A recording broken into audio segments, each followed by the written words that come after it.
it's Shani. Welcome back. So I'm feeling very like purple vibes today, mainly because I want to use this blush butter from Cosmic Beauty. It's in the shade Heroine and it's purple. So I want to show you how this shows up on me. Let me do a little swatchy swatch. So there it is. I have worn it, but yeah, I want to show you how it looks and we can kind of figure out, does it really look purple or whatever's. With that in mind, keeping with the theme, I am going to use the Cosmic Beauty Gothic palette. Now this is so far the 112 pan palette that they have. I think all of their other palettes are 20 pan. I do know as well that so far that I'm understanding, most of their palettes have a mixture of eyeshadows and pressed pigments. So that's something to note. And oftentimes it's a good amount of pressed pigments. So that's not your jam, just FYI.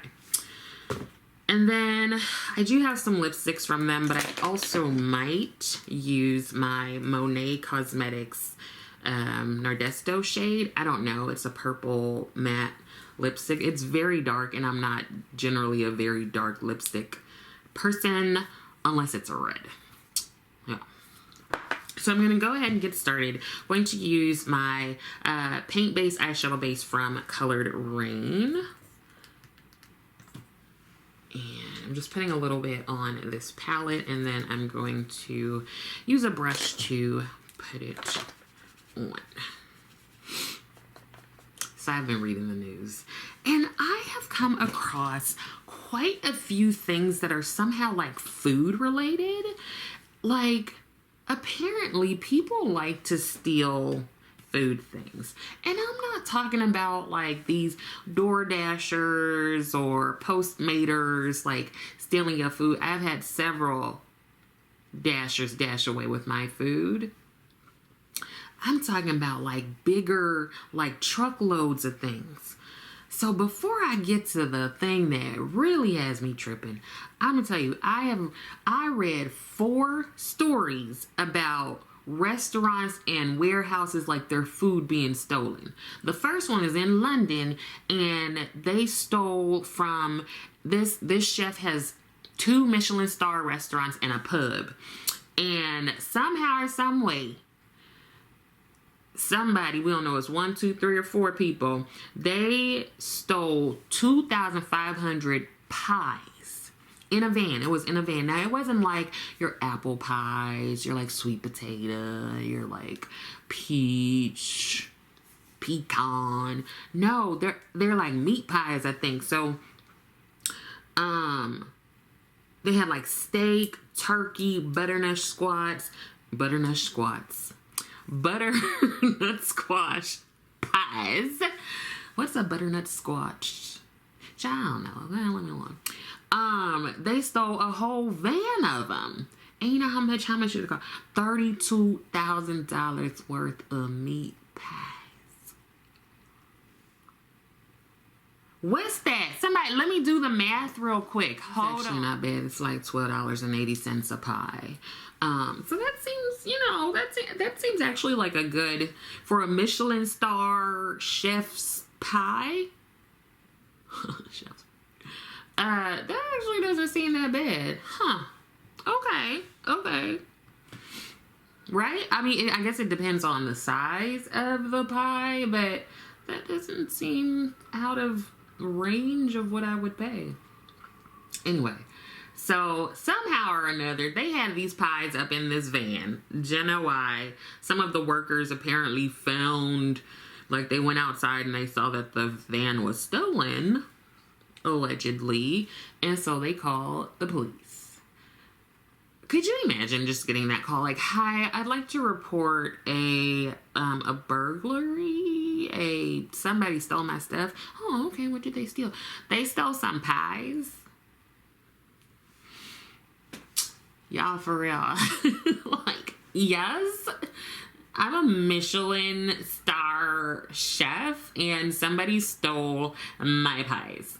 2,500 pies. And I'm gonna tell you, it's worth like $32,000.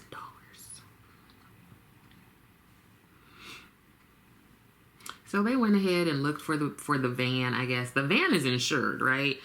But the pies are not. Because I don't know how can you insure that? I don't believe so. But the van is insured, so the chef is not worried about the van. He's worried about them pies. And he's like, if you stole these, can you just go ahead and like take them somewhere, give them to like a shelter or community area or something, because it makes no sense to waste all these pies. Now, I don't know how long it took, but they found the van with the pies. And the van was just all like broke down and messed up. And of course the pies are in there, but at this point, it was 30 miles away. At this point, the pies were damaged, and they had to be discarded or destroyed. I refuse to believe that some of those police officers or whomever found this van, I refuse to believe that they did not grab a couple of those pies. I refuse. Now, I don't think I would, because this is reminding me of the guy who came to my door last week and was talking about if I wanted to get some meat and fish and chicken from his truck. Where you get that from, sir? I'm not saying that you didn't purchase them lawfully, but why you got a truck full of meat and chicken and like fish? So basically, they had to destroy those. And in another instance, some kind of con artist pretended to be like a wholesale distributor of, I guess, produce and foods and such. And he made off with 49,000 pounds of award-winning artisanal cheddar. And that came out to like $30,000. Now, it's a whole bunch of different types of cheese. It seems like real fancy cheese. Fancy cheddar. I'm a fan. I love me a sharp cheddar. And they've arrested somebody, but they have not recovered the cheese. I feel like there's a joke in there somewhere, but where is the cheese? Where did he put it? Where did he put it? This is some like black market cheese, okay? Like, maybe, you know what? Maybe this guy who came to my door, he's like really helping me understand like the underbelly of some of these illegal ongoings. So, first of all, food is so expensive. So on one hand, I'm like, you know what? It makes sense. It none of us afford this stuff anymore. But on the other hand, like, these are people making stuff and all that. The cheese was aged for like 12 months to 18 months, so it's probably real good. But how do you even figure out how to steal some cheese? How? When? You can't load it yourself, right? It'd have to be some sort of operation. I'm going into the shade Alter, Alter. I don't understand.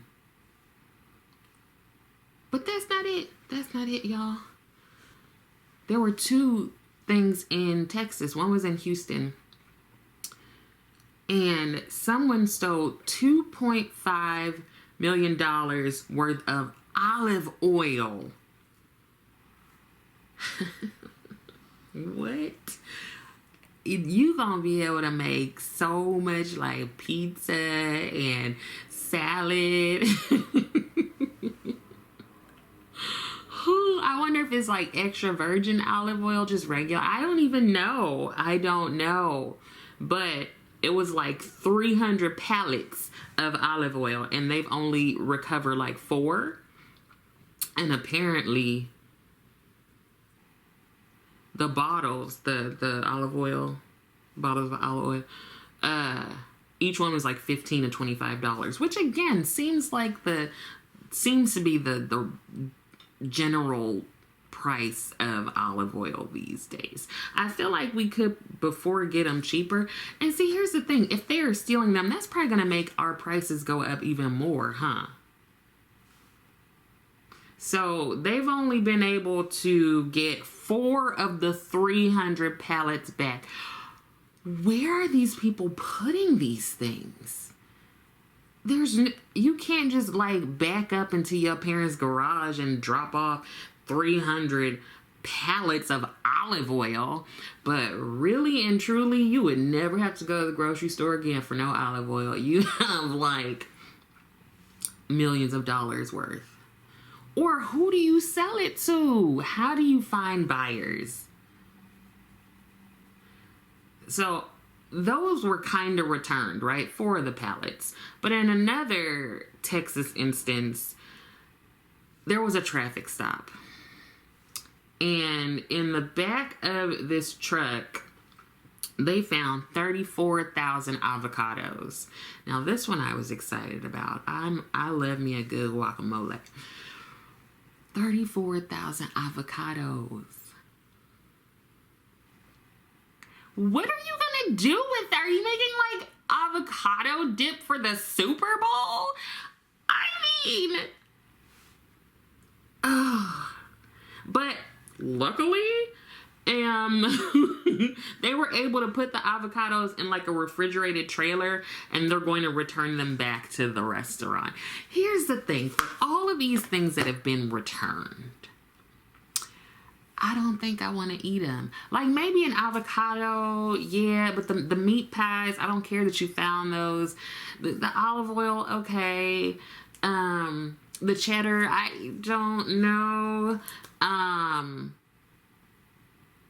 So I would say the meat pies and the cheddar are the ones that would be like, I'm okay, I don't want those back. The olive oil and the avocado, so first of all, you can put those together and make a delicious meal.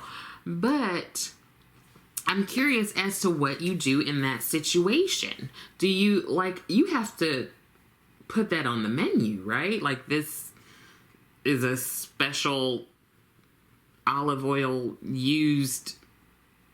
I don't know. These avocados were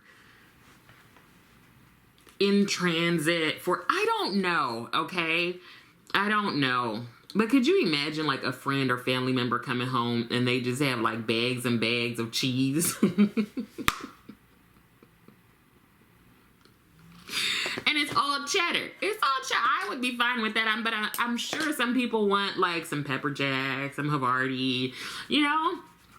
You just come in this house with bags and bags and bags and bags of cheddar cheese. Or imagine somebody pick you up and you're like, what's all that in the back?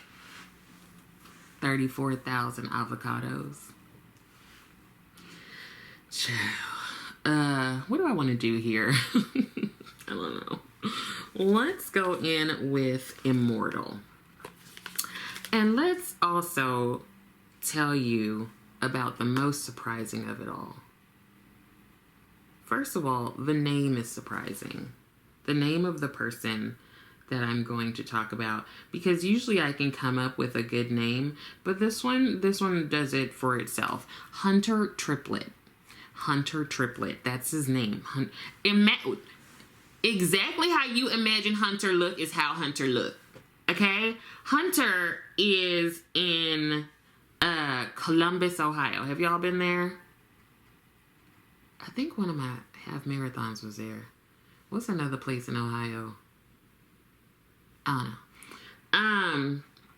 Hunter Triplet. Hunter looks to be like in his 20s, which makes, this is gonna make the story make sense. Hunter, like, regular old white guy, average height, average everything, and he has, I feel like I haven't seen this hairstyle since like the 90s in like Malibu, but he has blonde hairs. It's a little longer and it has the flip. You know how you used to flip, you know how sometimes instead of curling it under, we used to like to flip our hair a little bit, get that little flick. He has it like that. I don't know why that's his chosen aesthetic. But, you know, he has on a nice little suit. This is all on the news story. Let me tell you about Hunter Triplet.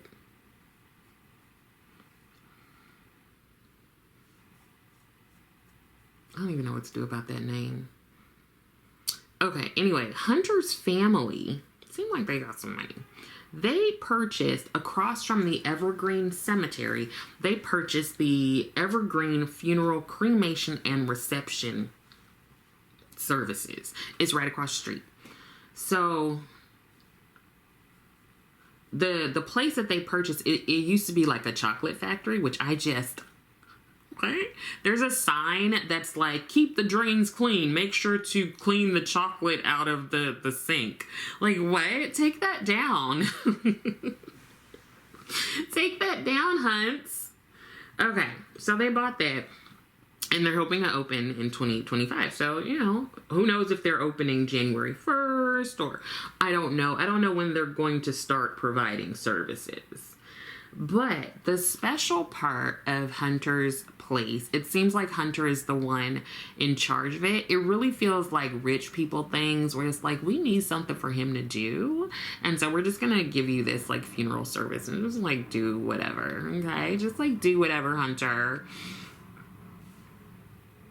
I have not met a Hunter that is not rich. Okay. It's not a name for like regular people. It's not a name for certain tax brackets. Like, I don't even know if I know a Hunter, but I imagine that's why I don't know nobody named Hunter. I am not in that tax bracket. No, I'm just not. I mean, so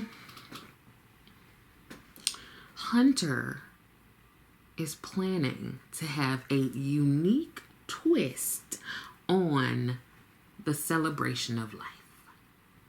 You want to know what that unique twist is? Hunter has applied for a liquor license for the funeral home. Yeah, girl, he did. He surely did.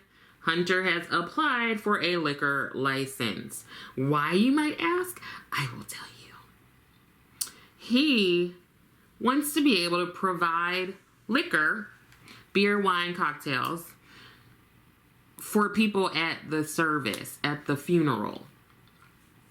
When you look at the picture, I looked, okay, of the funeral home, it looks regular. It doesn't actually look like anything special.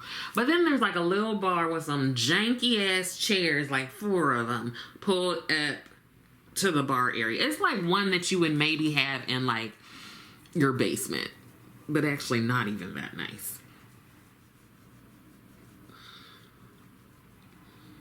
Hunter wants to make the process of a very difficult time a little easier, and he believes that is by making sure that attendees have access to alcohol. What do you think about that? I'm going to go in with the Specular Sparkle and Shimmer Glue Base from Davina because I'll use a shimmer. And I'm just going to put that kind of in the front part. Hunter gets his behind on camera and is like, yeah, so I'm like, I just see myself, my role is like a party planner for the dead. That's how he sounds. I'm not making that up. That's how he sounds, okay? He sounds like a hunter. He looks like a hunter.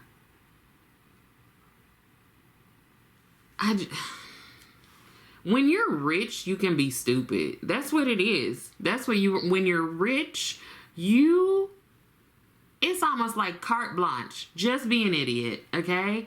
I'm like, I know Hunter's parents or grandparents or somebody are sitting there like, what did we do wrong? And his name is all out there because it's not like his name is like Howard Jones. It's Hunter Triplet. Anyway, he's like, a bar will allow people to make the service like more personalized, and they have to be on the premises. Like, they have to remain on the premises, and, you know, maybe they're just gonna want some wine or beer that we can serve to them.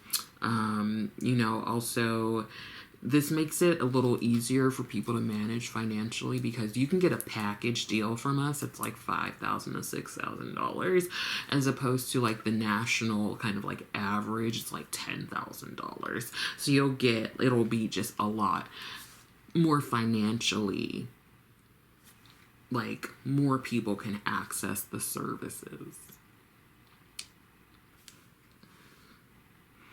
Here's the part where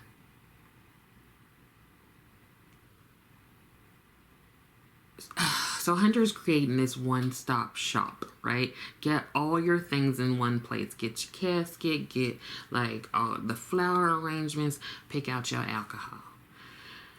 Here's where I realized that the audio cut out, okay? And I think this was purposeful. Let me tell you why. Because Hunter started talking about on their website, what did he say? He said that they have like some translators or something so that, you know, traditional African and Middle Eastern families can communicate with their relatives. And they cut out where he said traditional African and Middle Eastern. And it was just like, and I'm like, did my audio skip? So I went back, played it, it cut out again. I'm like, what is happening? Went back, played it again. I don't know what Mr. Triplet said, but he must have said something that these news folk did not like. And since we all just doing half a job now, they were just like, we just gonna cut the audio out. We're not even gonna edit that out. Because then afterwards, like there was like the music of the news station at the end. Okay? So does that not seem to you like someone potentially taking advantage of some marginalized communities? Does it not seem that way? Does it not seem that way? Why he gotta say African and Middle Eastern? He was like, these are the people, and you know, this is the community that we serve. Hunter.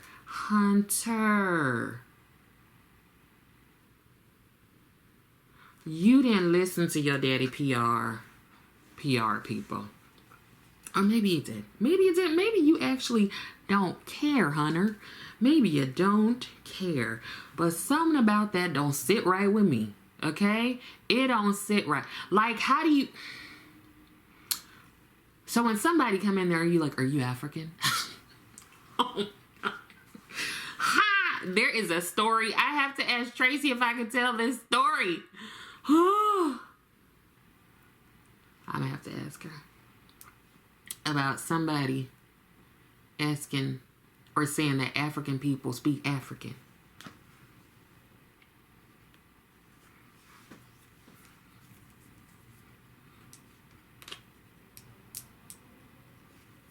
So anyway, there's something there that I would have to like put on my real like research, smarty pants, hats, to really kind of adequately assess the microaggressions that are occurring here for Hunter.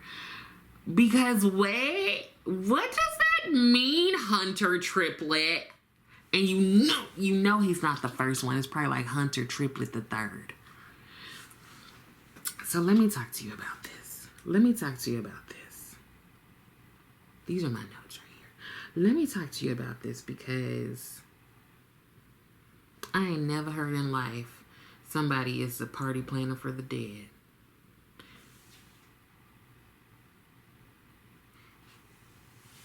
Like how? And this, you know what? There have been many a funeral service that seem beyond the pale. Like, seem like, why? Like, there was one where the dude was propped up, like in a club. Don't do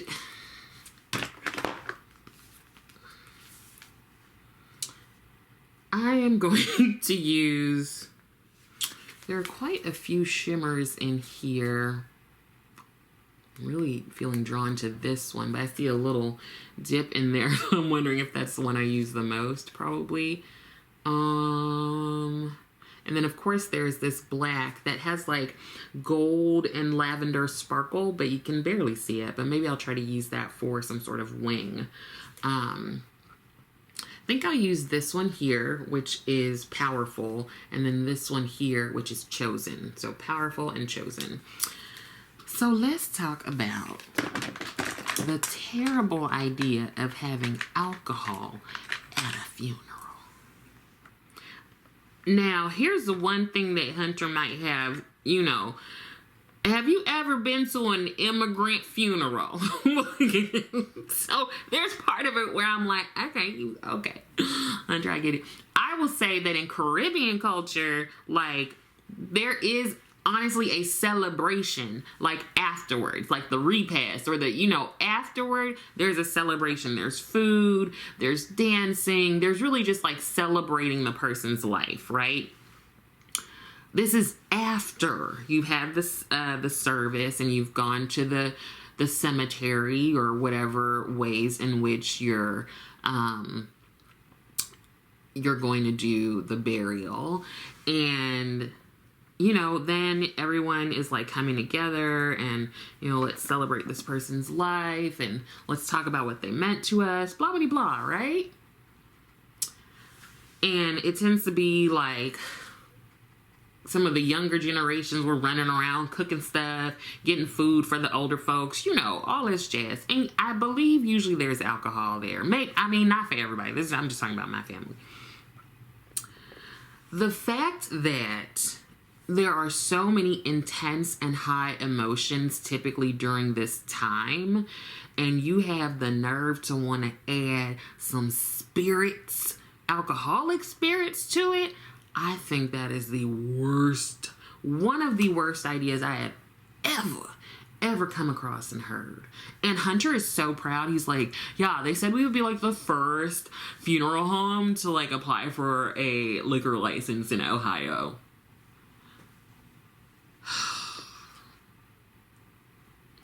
This is such a bad idea. I'm also wondering, where exactly is this set up? Like,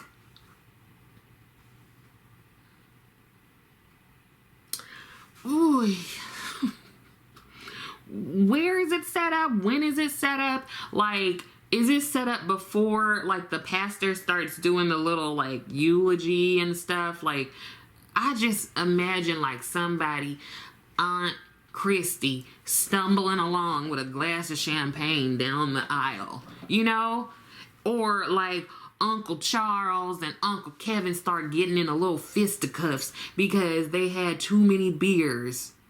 I just feel like it's such a bad idea that I'm not surprised that Hunter came up with this idea. You ain't see nobody else up in that funeral home with him. It's empty. It's just Hunter.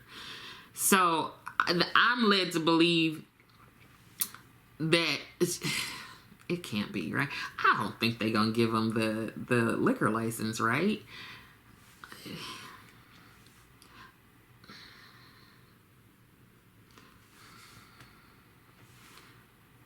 Here's my thing.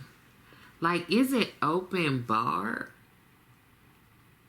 Who's the bartender? Is it Hunter? I guess I'm purposefully saying Hunter and not Hunter. Like, is it Hunter that's gonna be like making the drinks? And also, like, do you get to decide, like, I want some Prosecco and some Rosé, or I want some Merlot, a little bit of Shiraz, like, and is there a signature cocktail? Like, I just don't understand. What comes with this package? Are the cups and things provided? And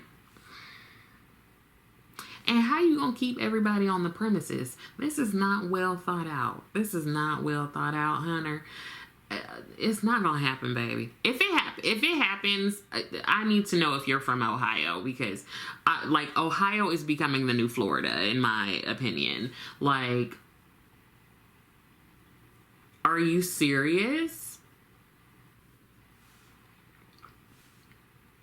And it's like, now,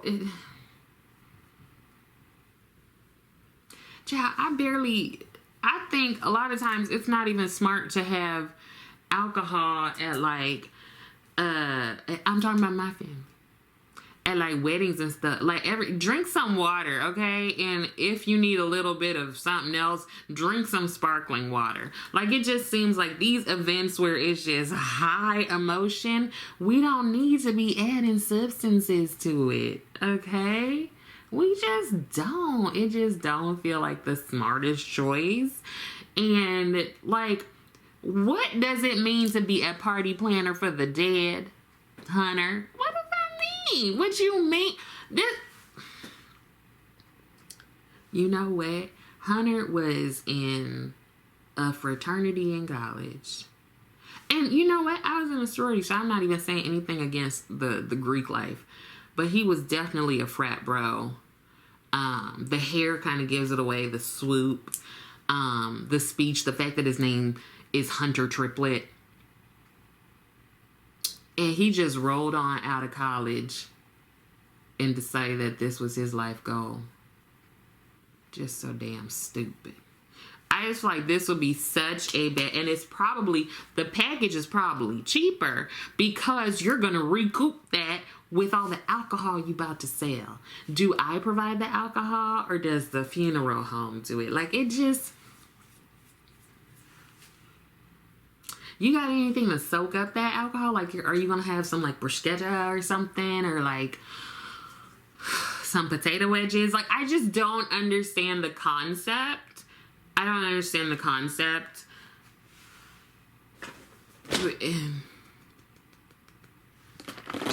I'm also going to go in with Obscure. I think, is this the shade that Erica wasn't as much a fan of? It might be.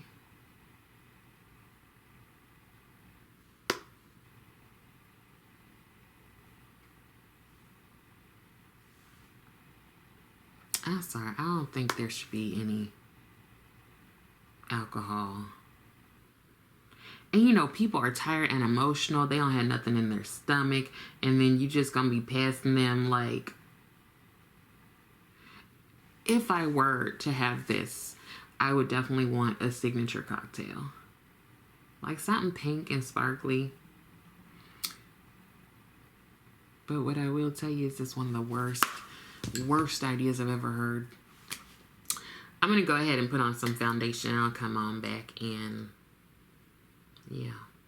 Okay, so have foundation, powder, concealer, all of that on, and I'm going to go into this blush. Now, I'm wondering, shall I use a brush or my finger or a sponge? I don't know, just start with the finger. So I'm just gonna rub into this because it is a cream. And here it is.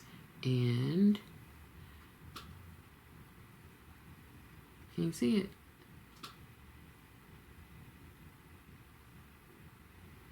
So whenever you use different tools, you get a different sort of finish or opacity. So tapping it in here, I think a brush will give me more. So, I'm going to use this My Yummy Shaper Flat Angle from the Danessa Myricks and my Kitco. It's got that on there. I think the brush like amps it up. Right?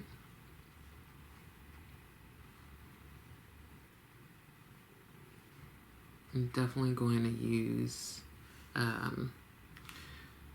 some foundation to tame it a little bit.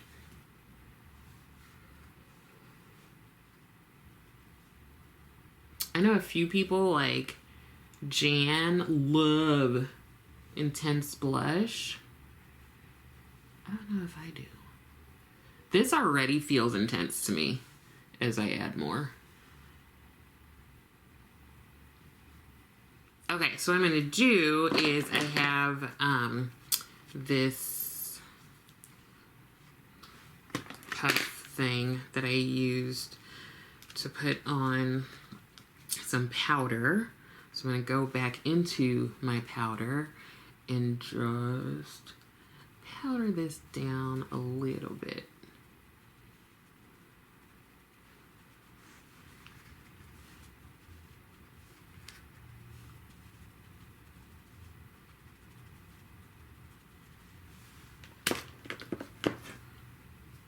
Okay, and this is the brush I use to put on my foundation, so just gonna blend. Didn't put anything else on it, just blending it a bit more.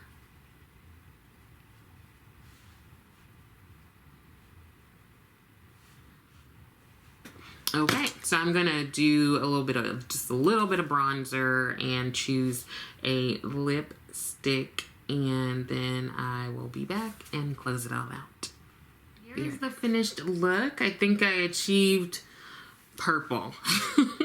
So I did use this Nardesto shade from Monet Cosmetics, and on top of that I put the Colorfix Glaze in Macaron from Danessa Myricks, and then I think that is it. Yeah, so very purple. I still really enjoy this palette. I like the blush. I think I'll definitely keep wearing it because it doesn't seem as like boom pow purple as I thought it would, or even as it looks in the actual compact. So I would love if you have this, and if you're a different skin color from me, like I would love to know how it shows up on you. Is it pinky, magenta, purple? Let me know. I'm curious. Anyway, I rambled on earlier. I think I barely remember what I talked about, but I do recall that I told you about the alcohol at the funeral home. Let me know what you think of that. Anyways, I think that's it. Yeah, I hope some of this was helpful, and I also hope that you're continuing to take care of yourself. I would love it if you liked the video, and I would love it even more if you subscribe to the channel. Thank you so much for watching, and I will see you next time.